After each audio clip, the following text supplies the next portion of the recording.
caught the court with a magic wand, spinning dreams on the baseline where champions bond. Rafael's fire, Novak's steel, Rogers' grace, their power's real.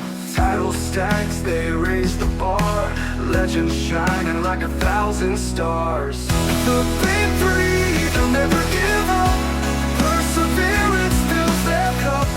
Tennis keys. I will go into the playing styles of these three players in detail.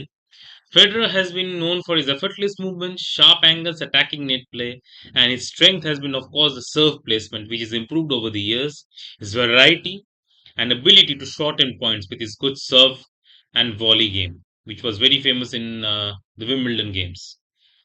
And Nadal has always been that heavy topspin forehand player, superior footwork, as I just told you guys, unrelenting energy. Of course, he was full of energy, and his strength was he used to convert defensive points into offensive points, and his mental grit and never give up attitude and clutch break point conversion. This was in his earlier days, Nadal was very famous for that, but in his later years, it was Djokovic who was very much famous for this.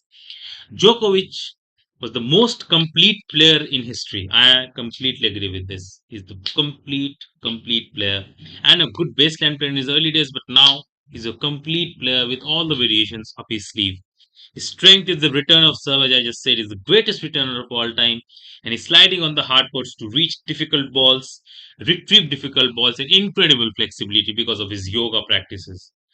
And I think this now adds up with the mentality which both of them had, all three of them had. Federer was initially very much angry in his earlier days. He was extremely angry in his earlier days. He used to throw rackets, throw tantrums, and I think some incident happened which changed him completely, and he became this cool, composed guy who rarely showed emotion and only showed emotion when he used to win points and all, but very much composed and controlled guy. And he was known for his confidence rather than intimidation. Yes, this was his biggest strength of Roger Federer. Nadal, he was intense and he was humble and he used to treat every point like match point and his last point of his career. He used to treat it like that. He played like that and he's routine oriented. He was always, I think, if you've seen his games, I think you know what I'm talking about. He's placing the bottles, he's doing this and this, adjusting his hair and all. And this was a routine which he used to follow. And we used to love it because it was characteristic of Nadal. No one else used to do it, right? And everyone used to do it in mock him, not really mock him. I used to imitate him in fun. Like Novak Djokovic used to do it, and Djokovic. That's why he's the complete player. He combined Nadal's intensity as Federer's calm with supreme confidence. So he used to thrive under pressure. So I think this was the reason why Novak Djokovic ended up winning the most number of slams. Right, this was the reason. And some talking points which I want to just mention is that these three have had a great career, but all of them have struggled with injuries and how they've come back. How they come back from these setbacks. This is the most important thing, I think, in life as well. If you just hear all these three giving some winner's speech and some interviews or some TED talks or something like that, just understand their mentality, how clear they are in their mind. Djokovic said something, I think, some days or years ago in an interview that every player goes through a low phase or a down phase. Every player goes through a trench. Everyone. It's bound to happen. No one stays at the top for forever. No one, no player stays at top forever. There will be a time where they will go slowly and slowly down a bit. They'll go through a rough patch. Now, Djokovic said this. So when you're going through a rough patch, it's how quickly you get out of that mindset and work towards a recovery towards that top phase which you belonged. You want to become the best again. So that recovery from that down phase to that good phase determines your greatness, determines how badly you want to be the best player of all time. You want to be perfect. And that's a great thing which Djokovic said. And I completely agree with that. And that's not only for tennis, it's in life as well. When you're going through a tough phase in your life, how quickly you can come out of that determines how you will fare in your life. Because no one is going to pick you up. It's you. Many people will give you advices that you can come back, you can do this, you can do that, life is not over, and all that. But it's you who has to decide if you want to come back or not. So these three have been the inspiration in that. Nadal as well. He's gone through multiple injuries, multiple battles with injuries, so much layoffs in the game. Still having the determination to come back every single time and trying to be the best. Not only just playing the game normally, he wanted to be the best after coming back every single time. And that's the never give up attitude, which every single human being should apply in their own lives as well. You will have setbacks in your life. No one has a perfect life in general. They will go through tough phases, and it's you and only you who can decide that you want to come back or not. So now coming back to these big three, Nadal had multiple surgeries. Still, he came back again and again and again. And Federer had multiple knee and back issues, and still he managed them and somehow stayed at the top. And Djokovic, who was not having any serious injury issues till 2017. In 2017, he suffered an elbow problem, which just took him completely down. He was, for the first time, I saw Novak Djokovic helpless. I think it was one of those grass court games, Wimbledon as well, French Open, of course. I think he didn't participate in French Open, if I don't remember correctly. I mean, those games which, and 2017, of course, I think Hyun Chung, there was that South Korean guy who beat him in Australian Open. He looked so helpless in that game. So we all knew that something is wrong with Djokovic. Something is not going right. 2018, I think he lost to Hyun Chung. In 2017, he lost to Denis Istomin. I was wrong. He lost to Istomin in 2017 and lost to Chung in 2018. So that phase was very, very tough for Djokovic. But in 2018, he slowly started to come back. I think it was this match against Rafael Nadal in Rome, I think, if I'm not wrong. This Rome game was the beginning of the comeback for Novak Djokovic. The clay season of 2018 was the beginning.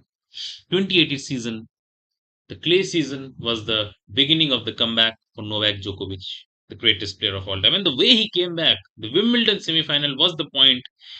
I think once he beat Nadal in the 2018 semi-final, we all knew that he's back and he's going to stay here for long, long periods of time. And he did. Till 2024, he was a beast. Even in 2025, he's reaching semi-finals of Grand Slams, mind you. So he's still a very, very good player even to this date. So it's been amazing to see that resurgence. And of course, I think as I just said, I think out of the three, Novak has the strongest mind of all the three. And under pressure, this Novak is the guy who can stand. I'm 100% sure about it. He's the one who will stand under pressure, who will thrive under pressure for sure. And now I will move into the legacy and impact on tennis, which all three had separately. Federer expanded tennis, I think, globally initially. When he was, I think, when I heard about tennis, I only heard one name, Roger Federer. I think I got to know about Nadal in the year 2008. So before that, when I watched tennis, I knew only one name, Roger Federer, and Roger Federer. Pete Sampras, Andre Agassi, these guys, Bjorn Borg, Boris Becker. I heard about these guys later in my career, in my life, because I was too young to understand about this. But when I fell in love with this game, I went back into the videos and then I got to know about these greats who have been gracing the game since a long, long time. And of course, Steffi Graf and all. So these guys were really good. And of course, in women's tennis, Serena Williams, Venus Williams, the Williams sisters, Maria Sharapova. Those guys and girls have just dominated the game beautifully. Martina Hingis, of course, Leander Paes, Martina Hingis, Mahesh Bhupathi and Leander Paes. This doubles, oh my goodness, this doubles, Indian doubles pair have given so much to Indian tennis and world tennis in general. And of course, Sania Mirza, how can I forget her? She has given to Indian tennis more than anyone in in Grand Slam level. Of course, yeah, Leander Paes has won the Atlanta 1996 bronze medal. So these guys have, and Rohan Bopanna, of course, these guys have won Grand Slams and brought laurels to our country. So, I mean, this game has been with me since a long, long time. That's what I was trying to say. And now coming into Nadal. Nadal inspired players with a warrior-like mindset and introduced a new level of physicality. He was this guy who was like, no, I'm not going to give up. You can throw punches at me again and again and again and again, but I'm not going to give up. This was Rafael Nadal. And Djokovic revolutionized tennis and sports science and recovery. And he became a dominant force in an era which was stacked with greats. I think this is a very important point. I'll tell you why. Because I think his injury management, the way he used to manage his body even in his 30s, late 30s, and even till this date, It's remarkable to remain major injury free. Novak struggles with niggles here and there, but is not having a major injury threat as even to this date. He manages his body really, really well. I think kudos to the coaching staff which he has, the dietitians, the physios which he has, the team he has, the whole team of Novak Djokovic. Salute to you guys because the way you have managed this guy is unbelievable. So I think now I think I will come into the end of these players, the careers of these three players. Joe Novak is still playing, but I will start with Federer. Federer, I think, ended with a knees problem, which I discussed earlier as well. 2020, I think in the semi-final, it was very evident that Federer was playing with a strap on his knee, and he was struggling. He was very much struggling. I think after the charity game in South Africa with Nadal, Federer skipped the Indian Wells. He was due to play Rafael Nadal in Indian Wells 2020, but he skipped that event because he had some knee issues and COVID came. He underwent knee surgery. The knee surgery did not go well. After the COVID lockdown was lifted, Federer came back in 2021. I think he came back in Geneva, if I'm not wrong.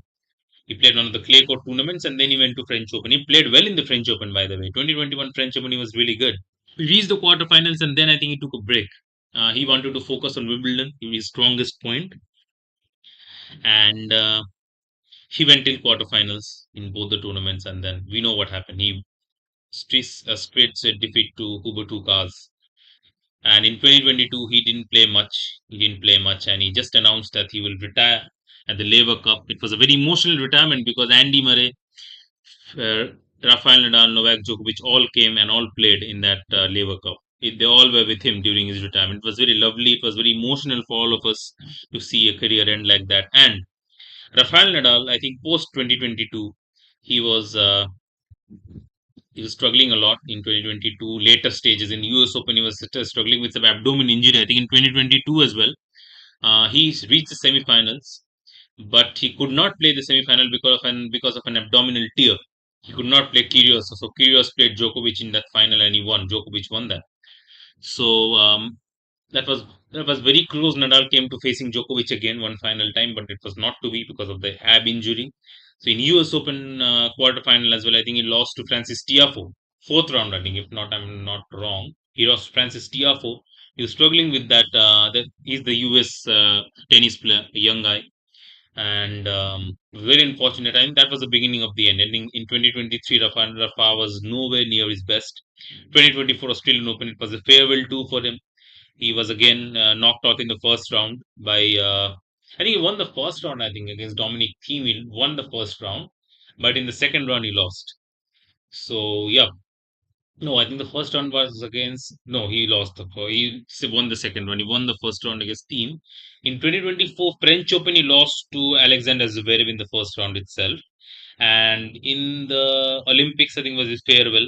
Olympics was his farewell. And in Olympics, I think he won one or two matches, then he lost to, I think he lost to Novak Djokovic, if I'm not wrong. That was the last time Nadal played a game, and it was such a fairy tale that his rivalry ended with Nadal versus Djokovic. And Djokovic beat him easily because Rafa was way off his best. But it was a good match. It was a good match. It was Rafa tried his best, but Djokovic was completely dominant on clay at Roland Garros at that court Philippe Chatrier. So yeah, Djokovic dominated that match, and Djokovic is still playing. He's still competing at 38. He's still due to play the U.S. Open. He will definitely play the U.S. Open, and I think he'll give his best. I don't know if he'll win or not. It's a very far-fetched prediction, but I think he will give his best for sure. That's what I know about him. So I think that brings me to the end of this discussion. I'm not going to go into the details of who is the best of all time. For me, Novak Djokovic is the best of all time by numbers. But I think all three of them had an equal impact and a very, very compelling impact into the game. These three have given everything to the game, and Djokovic is still giving it. And Rafa and Roger are still outside retirement. They are still through their academies and through charities and all. Djokovic is also doing that, mind you. So all three of them are contributing to the game of tennis outside their game as well.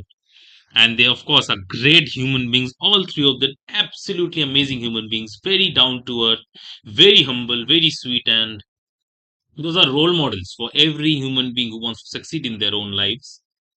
I think these three are the best role models you will ever get. I think these guys are inspiration for millions and millions of people all around the world, and is for me as well. And whenever I feel down, I look up to these three guys, and I just imagine what these three would have done in that phase, and I do the same. So yeah, that brings me to the end of this discussion of the big three in Anubhav Unfiltered. If you like this episode, do give it a like, and do like, share, and subscribe, by the way. And if you have not hit the bell icon, please do, so that if I put a new video on this channel, you will be aware straight away. So that's it. That's the end of this episode. See you in some with some new sports, with some new topic, even in the same sport as well. You never know. I don't know. Anything can happen. Anything can come onto this channel. It's Anubhav Unfiltered saying goodbye.